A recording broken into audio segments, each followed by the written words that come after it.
내년도 정부 예산안에 대한 국회 심사가 한창인 가운데 농업 예산이 얼마나 증액될지가 초미의 관심사입니다. 농업계는 WTO 개도국 지위 포기의 대책으로 농업 예산의 대폭 증액을 요구하고 있지만 목표 달성이 순탄치 않아 보입니다. 네, 특히 야당이 퍼주기식 슈퍼 예산이라며 정부 예산안 삭감을 벼르고 있는 점이 농업 예산 증액의 악재가 될 전망입니다. 공익형 직불제 예산 증가를 빌미로 기존 사업 예산을 줄이려는 움직임도 있어 농민단체들이 반발하고 있습니다. 보도에 윤슬기 기자입니다.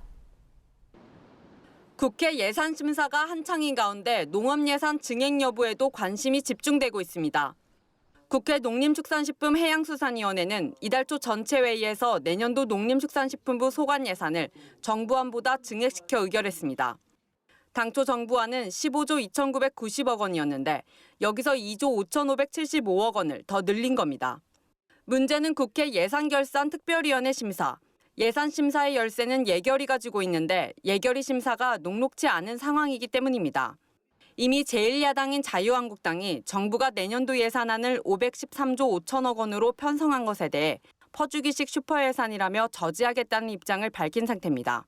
한국당은 513조 5천억 원에서 14조 5천억 원을 삭감시킬 계획입니다. 그렇게 된다면 농업 예산 삭감도 불가피해 보입니다. 해당 상임위의 심사 내용과 관계없이 예결위 심사에서 예산을 줄일 수 있어서입니다.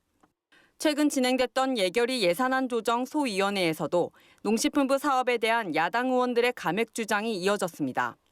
정부가 시범 사업으로 계획한 임산부 친환경 농산물 지원 사업이 대표적입니다.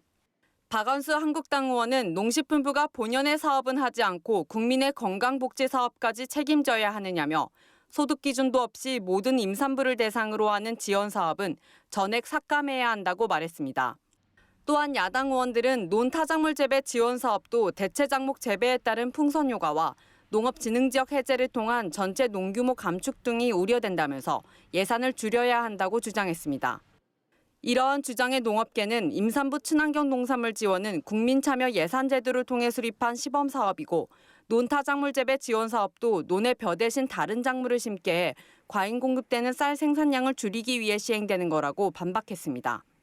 하지만 야당 의원들은 그동안 집행이 미진했던 사업들까지 대대적으로 손볼기세입니다. 일례로 신용현 바른미래당 의원은 공익형 직불제 개편과 관련해 정부안보다 8천억 원을 증액한 3조 원 정도가 예결위로 넘어왔는데 이를 수용해 주려면 최근 5년간 집행이 부진했던 사업은 과감하게 줄여야 한다고 주장했습니다. 이에 농식품부는 직불제 예산 증가 수준에 맞춰 다른 사업 예산이 조정될 가능성이 높을 것으로 보고 긴장하고 있습니다. 농업 예산 삭감 분위기에 농민단체들은 반대 목소리를 내고 있습니다. 특히 공익형 직불제 예산 확대를 이유로 기존 사업을 축소해선 안 된다고 강조합니다.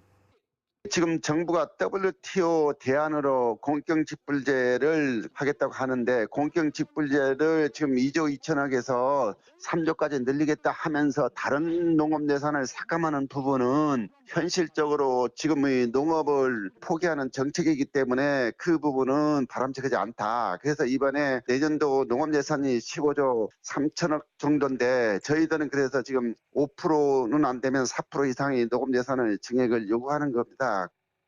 내년도 국가 전체 예산이 슈퍼 예산이라지만 농업 예산이 차지하는 비중은 불과 2.98%.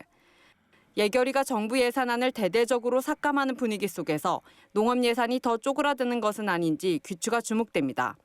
MBS 뉴스 윤슬기입니다.